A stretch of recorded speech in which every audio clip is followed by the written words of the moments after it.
overcome in relation to training with the new high-lift system and some other assets that we have. Actually, to some extent, there is also a lot we've been making an investment in going up the speed in terms of efficient operation. But I have to say, in spite of those issues, that there are issues which seem simplistic, but which have a great deal of disregard and witness to some extent in what happens. You start a grass fire or garbage fire somewhere, nobody attends it, and then it spreads upon, as happened recently in the cities. Then a large number of fires are maliciously set. A large number of fires are maliciously set. I have a document here of our achievements for last year, which we will share with you, soft copy. Right? Give you the whole book. And you can discern it for yourselves. I don't want to be sitting here and saying it and then maybe people will say, well, I'm not sure what you can say. We'll give you the whole book. Soft copy. And this goes out and so you can draw your own conclusion from those statistics. And I said, they're setting of scores. They seem to be a better situation and in schools which was related to trafficking, that the Kanu came and did something, and somebody thinks that somebody else passed information or whatever and so on. And I think one shop and one house was destroyed. And then beyond issues of the electricity reticulation, which I spoke of, question of being sufficiently aware and being on board. Yes, we anticipated that we have seen a dramatic improvement in terms of a reduction, but it could not and perhaps did not occur against the question of the malicious setting of fires and the careless use of fires and overloading electrical circuits and so on. People want to have new things, washing machines, what they call this thing, waves up, microwaves, computers and all kinds of things left on. There's a question which we noticed where the Guyana National Bureau of Standards sees a large number of electrical appliances and wiring which did not meet the standards, some standards. So you might have or to have 3-4 wiring and it only has 2. Or it might not be the right thickness or the right quality. And so many of the electrical issues are in the areas.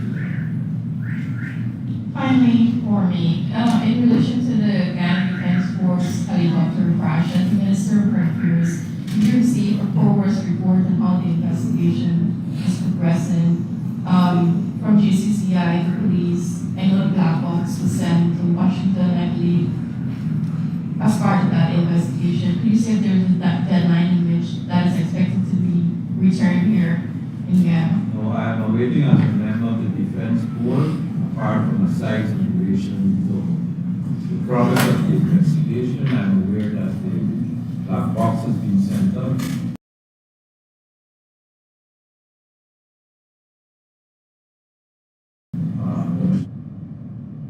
And so on, but that is a particularly specific and thorough investigation which has to be done.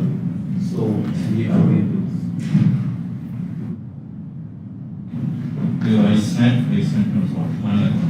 Minister, can you say if the ministry has any plans or the state to have a gun amnesty for this year? And this is to address the issue of the presence of unlicensed guns and ammunition in the hands of persons living in this country. Can you also say if the ministry plans to make a parliament or take any bill to parliament to review the penalties for gun-related crimes in this country and offenses, crimes and offenses, and If you, and could you also say if any major bills will be tabled by the ministry, that is through you of course, to address the issue of road traffic offenses and crimes committed, especially by repeat offenders? Is that not the content? I did say that we were looking at the question, using the penalties in relation to road traffic, the fines. Question may be out if you're a repeat offender as to how we treat with that. That has to evolve all the discussions for ourselves and the AG's chambers in relation to gun crimes, having of illegal guns, reviewing any amnesty. Those who have guns and shouldn't have them should perhaps walk into the nearest police station and pick them up or put them somewhere where they could be. Not supposed to have any illegal gun. If you look at what has been happening in Jamaica and some Bahamas and some other places,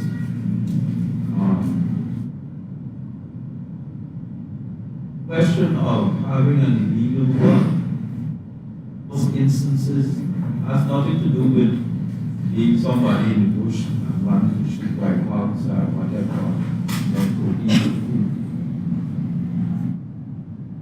It has to do with criminal activity. Has to do with criminal activity. You have an illegal gun, pass by the police station, put it in a bag and throw it in the air.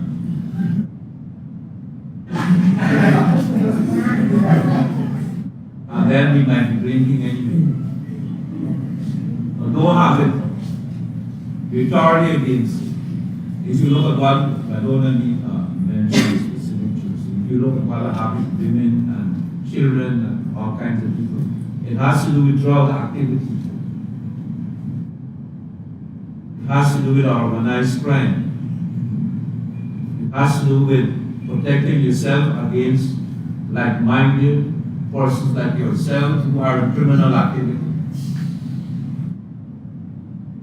Thoroughly against it. You don't want to have a society in which people got guns out. And in too many instances, some of our people, even if they get a license, don't want to go in the beer garden or someplace and wave it around and show that they got one. Some of them, I don't know how they get it before I got there. And we're going to review those to see what should be done in relation to some people who we know are doing nonsense.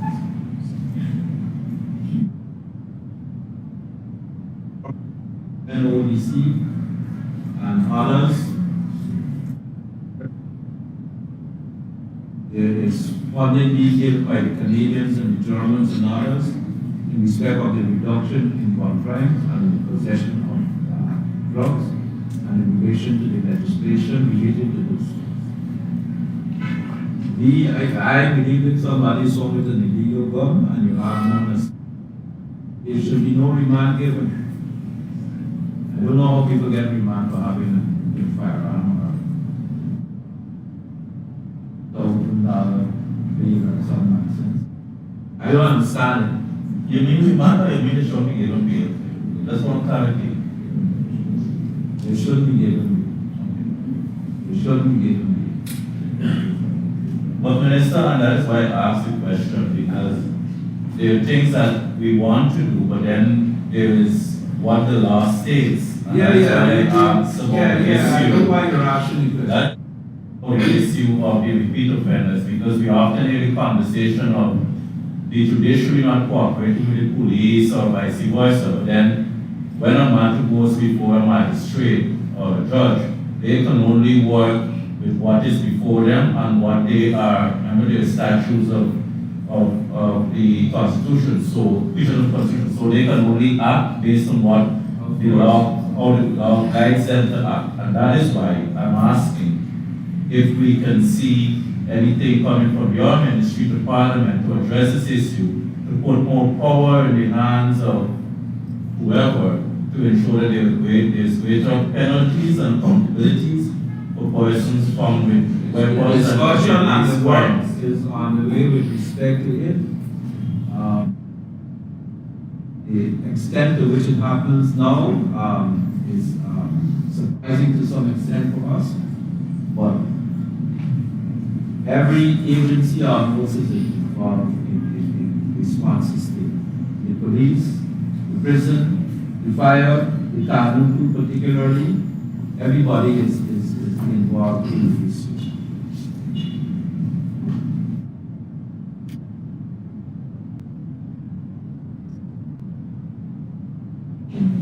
In relation to police constable continuous learning, the police had issued to one bulletin for a couple in the U.S. Can you give us an update whether or not any request was made for the I couple seem to be reading from something. I want to hear clearly what it is you're saying. In relation to Quincy Lewis, police constable Quincy Lewis learning, the police had issued to one bulletin. Can you give us an update on whether or not the request was made for the couple to be extradited? The investigators are being released dramatic on the investigation.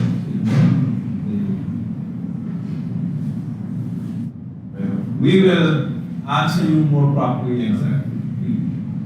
As indication. But it has implications for the investigation. So that we they just see that investigation. The investigations documentation relevant is relevant.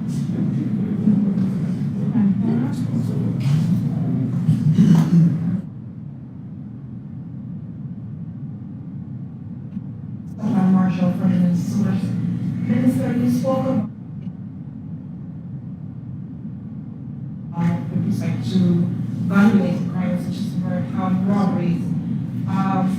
Are you satisfied with the quality of investigation being done by the police? And could you say, for example, 2023, how many of murders committed were solved, effective cases, and the level of prosecution within the courts? Well, the police doesn't prosecute those matters. But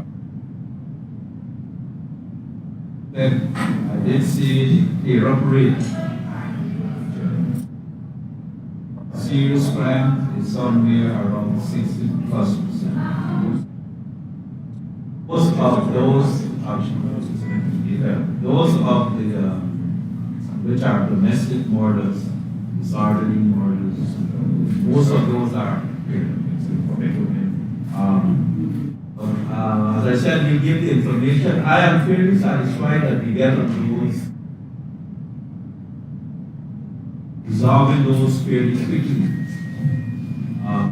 Question for us is, going forward now, it's the mitigation, preventing, effective, having early interventions, even by way of welfare checks by the police and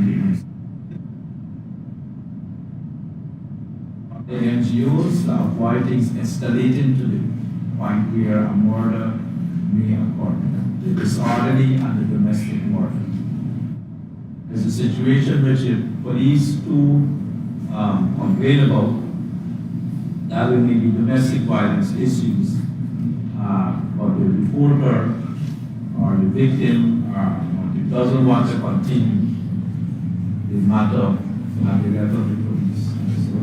And at the court, in terms of the police identifying issues, there is identification, but a full-fledged, comprehensive response to those issues is what we have to work at before things occur, before things escalate. That's what we have to work at. And we have worked with the Ministry of Human Services, Minister Vidya Prasad, in respect of cop squad, and I think we've got 2,000 police persons who have gone through training with respect to domestic violence issues. Sex. They've been trained, they have a little button which we put on them showing that they have been trained. There's a room, there's a trainer team, and there's a room in each new police station where they could be confidentially questioned, documented, also for children who may experience violence in the new police station. We're working on that, those issues, but they're very concerned because those are the ones which are spiking questions in relation to more than society, more than domestic violence.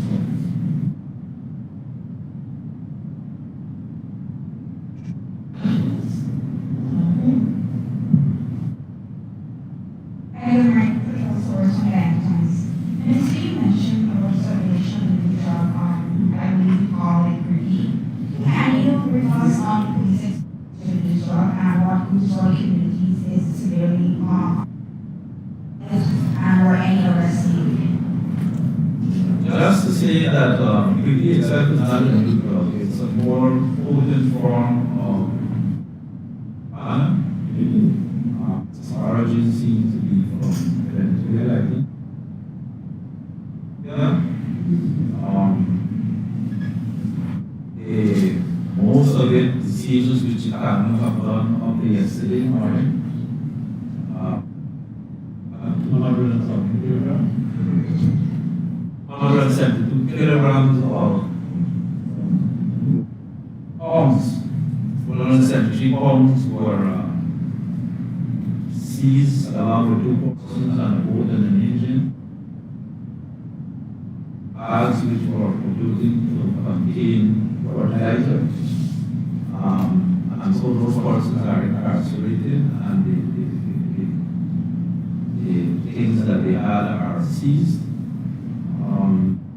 The new drugs relate more to synthetics, ecstasy, and some other things.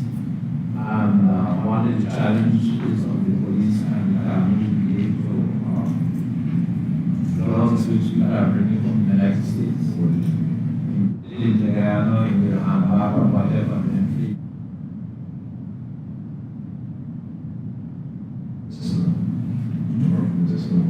Yeah, or if it's come from medicinal purposes. We're worried about, of course, the school system where there's rave-type parties or something where people are using these synthetics. But those are things we're working on.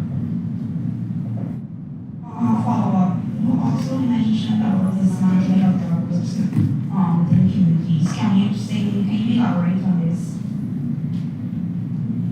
Well, just to say that one of the approaches that we've been taken is dismantling in the communities of drugs and identifying who are the operatives, the educational arrangements and so on in respect of these.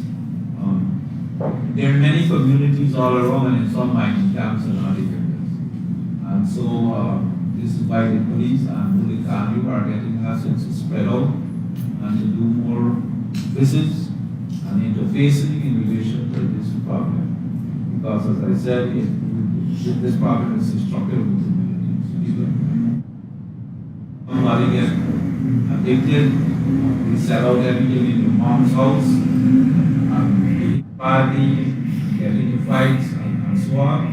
But the question is the sourcing, the question is who is doing the trafficking, the movement and so on, the logistics of it.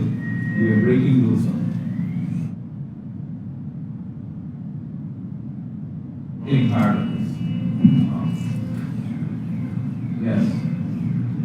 Minister, you said that you take the common board in 2024. Can you say when?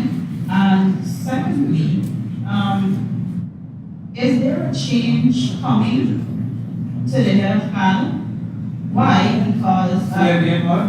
Is there a change coming to Planners Head?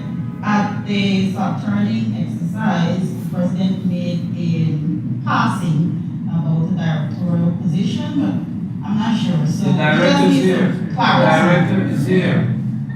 We just need some clarity. Well, Anything can happen at any one time today. no, I'm just saying, Mr. Jameson is here and he's the director of government. His organization has expanded tremendously.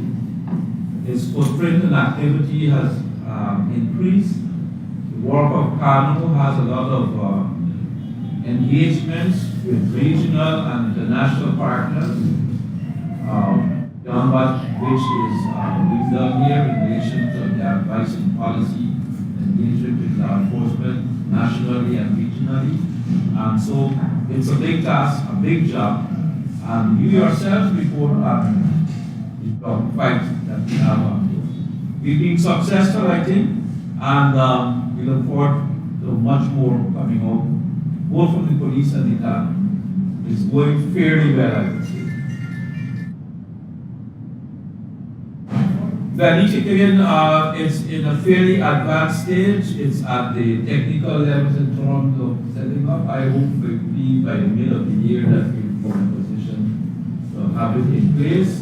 But they have to go along with relation to the process and integrating it with the other things that we have happening.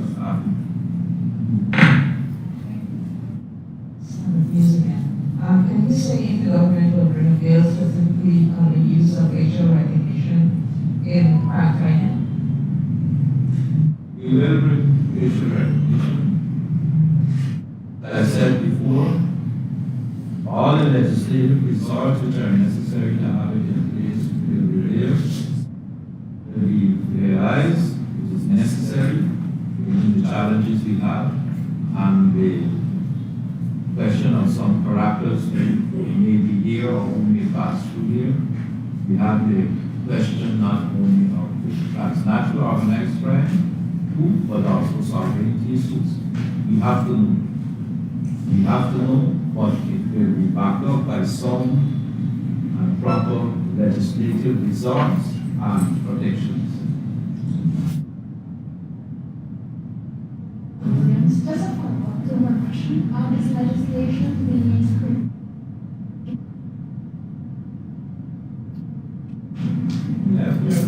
Yes. And that will be done as necessary.